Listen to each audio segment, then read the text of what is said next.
Hey, this is Matt from InvestiQuant. Today is Wednesday, December 30th, 2020. And this morning we took a look at a seasonality study based upon the day before the last trading day of the year.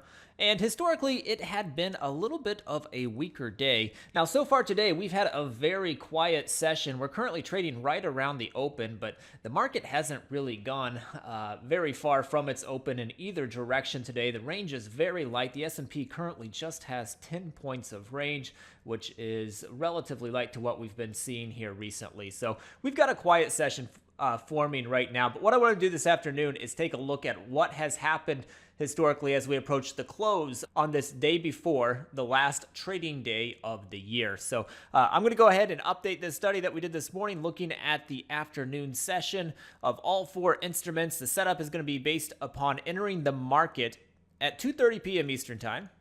It'll be set up as a long, and it'll get out at the close of regular trading hours, which is 4:15 p.m. Eastern Time.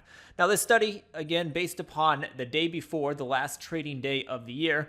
If I go into the calendar section, I can build that out by clicking on the month of December, and then the unique day before last day of the month. So that'll get you the second to last day of the year. So let me go ahead and hit View Results.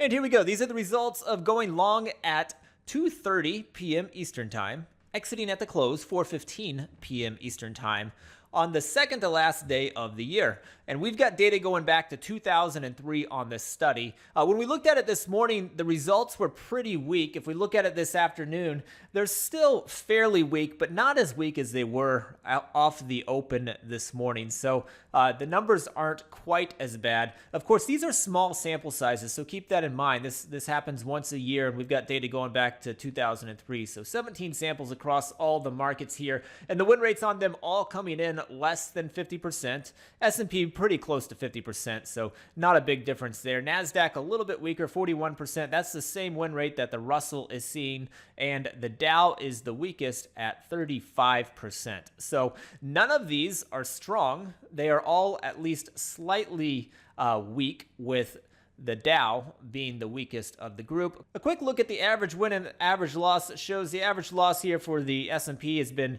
larger than the average win. That's true for the NASDAQ, that's true for the Dow, and that's also true for the Russell. So all four of them, the average loss has been a little bit larger than the average win, and the win rates are a little bit weak on this unique second to last trading day of the year. So hopefully you found that helpful. Good luck the rest of the day, and we will see you next time.